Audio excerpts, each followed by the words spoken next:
Everyone! It's already a bit into the new year, and I'm sure that some New Year's resolutions have been made and forgotten, or they've been slightly attempted and then just given up because it's too hard. But whatever your situation is, I'm gonna list some reasons why I think New Year's resolutions don't actually work, but most importantly, solutions on how to fix this. And then I'll end with 2020 plans for myself and my channel. Yay, let's begin! So first, let's start with this question. Why are we reserving resolutions and goals to only this specific time of the year? January 1st really means something to us. It symbolizes something that's fresh, a start, a new beginning, and something that's basically a clean slate. And while that's perfectly fine, I just want to argue that we're too attached to the first part of a New Year's resolution. What I mean is, we depend too much on this idea of a new year to fuel our motivation. Because with the concept of a new year, it gives us confidence that we can change as well. But then what happens? Suddenly it's January 15th and that buzz that you got at the start of the year doesn't motivate you anymore. And there's also decreasing motivation around you. Other people might not be talking about their resolutions as much, or there may not be as many videos talking about New Year's motivation and plans. And also, say if you lose a streak with your goals, that you miss a day or a week or a month, the idea that it's a New Year's resolution makes you think that you can't start again until the next milestone, which is 2021. So here are some solutions to help fix this. First of all, don't treat these like New Year's resolutions. Just treat them like normal resolutions or just goals. With goals, you can start them whenever you like, you can stuff up and then start again. There's less pressure attached to it, and to be honest, we're less likely to bail out because it's not a New Year's resolution. And if you do happen to break a resolution, I personally find it very helpful to have a scenery change. By going somewhere I haven't been before, even just for a day, I find that it gives me a bit of a reset, similar to the concept of New Year's, and I can just start again with a fresh slate. So to sum up this point, we should be treating each goal with the same motivation as January 1st, but not attaching this idea to it. There shouldn't be only one day where we can start again, so the best advice is to just get started. The second reason why New Year's resolutions don't actually work is that we're not really that committed. We imagine in the new year that we're going to be better versions of what we are right now. We fantasize about the end result of what we can become, but we're not actually committed to the process of getting there. So do we actually want to achieve this goal, or do we just like the idea of it, of what we can become in the new year?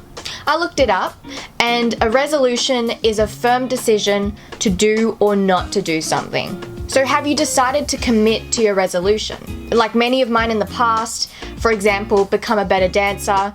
I like the idea of me being a better dancer next year, but I wasn't committed to doing all the endless hours of dance practice and the stuff that actually makes you a good dancer. Essentially, I wasn't prepared to do the hard work. So I know that we know what to do and we know how to actually achieve our goals. But after the novelty of a New Year's resolution wears off, if we're not committed, we're just not going to stick to our goals. So solutions. So I've mentioned this a lot in videos that I've made in the past about the concept of why. In Simon Sinek's TED Talk, he basically explains that knowing why you're doing something is more important than the what and the how. And also, if you know your why, the what and the how will just uncover themselves. The inspired leaders and the inspired organizations, regardless of their size, regardless of their industry, all think, act, and communicate from the inside out. If your resolution is to spend more time with your family, why do you want to do it? Because there will be times where you are incredibly busy, you have deadlines to meet, and that could mean sacrificing time with your family. But if you have a strong enough why, you'll find a way to work around it. Why do we want to achieve our goals? And what are our goals for? Is it for others? Is it for ourselves?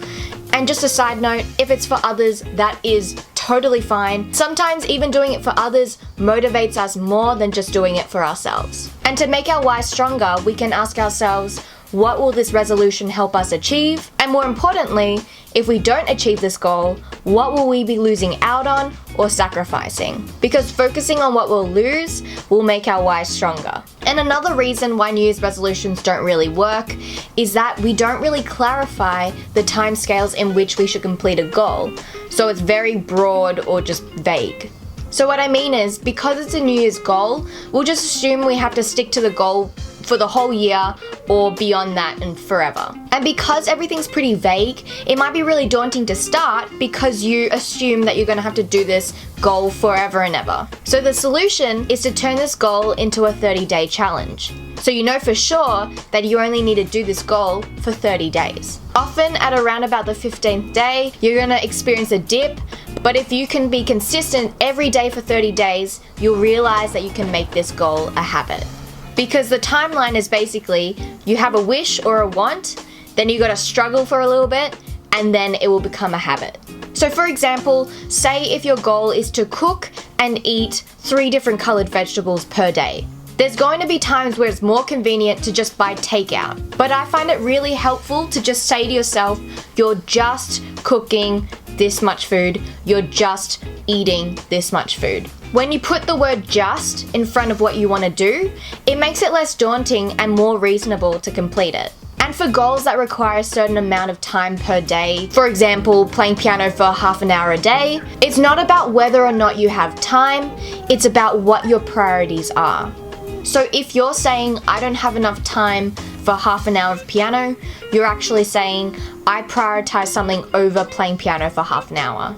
And finally, the last reason why New Year's resolutions don't really work is that we either set our resolutions too big or we set too many of them.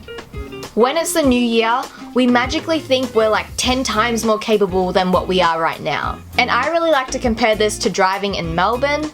So what I mean is, if you're 20 or younger, you have to complete 120 hours of driving experience in order to take the test. But if you're 21 or over, it doesn't apply. Like, you don't have to do 120 hours anymore because magically you just have better perception skills and you're automatically, within that year, more capable of driving than you were at 20.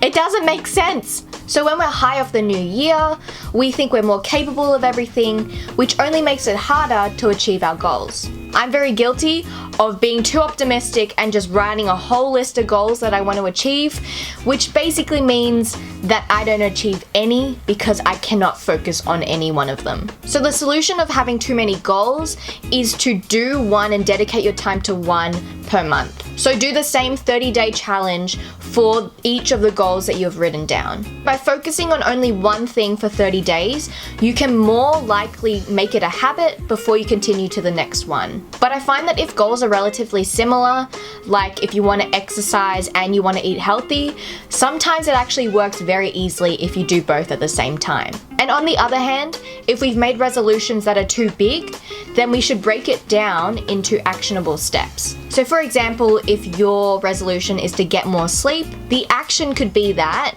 every night at 11 p.m. I have to stop what I'm doing and then brush my teeth by 11:10 p.m. And I just came up with that idea basically, but I think it's actually pretty brilliant because if you make sure that you brush your teeth by 11:10 p.m., that sort of symbolizes like the end of the day and that really gets you ready for bed. So it's really good if you can set realistic goals with clear, repetitive things that you can do per day. But going back to the idea of being too optimistic, say you're a party animal and going to bed each night at 11 p.m. is just totally unrealistic. Instead of losing motivation when you don't stick to your plans, make that goal a little bit more realistic. Maybe make it that every weeknight you go to bed at 11 p.m. and whatever time on the weekends. Trying to make your goals a little bit more realistic to yourselves will make it a lot easier to achieve. Okay, so that's all of my issues with New Year's resolutions. Now I'm going to talk about my own resolutions. My first one is to read every single day. My why is that there is just so much information out there that I really want to learn more and just discover more. And I found that the common trend with successful people and people I look up to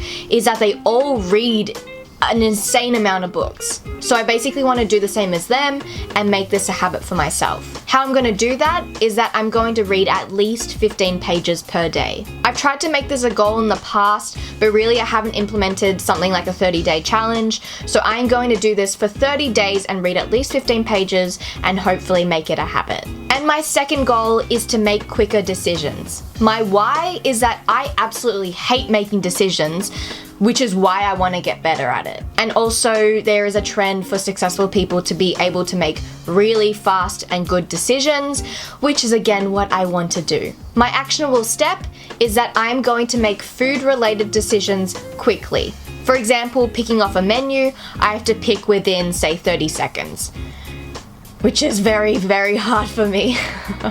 And I know that this goal is a bit harder to achieve because I won't be doing this every single day, but I can make it a little bit more difficult and include other decisions into my day. And finally, my hopes for Dose of Joy in 2020. I've really enjoyed experimenting with this channel for the few months that I've been back in Melbourne, and I'm so excited to continue this next year. And my plans now are to interview people to bring more of a conversation into the videos, because while I like talking, it's really lonely talking just one-on-one with a camera that's just like staring right at me.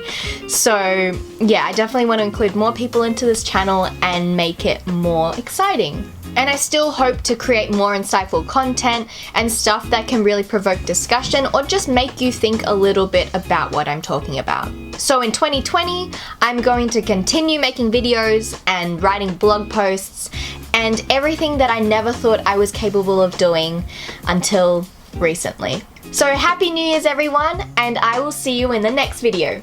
Bye!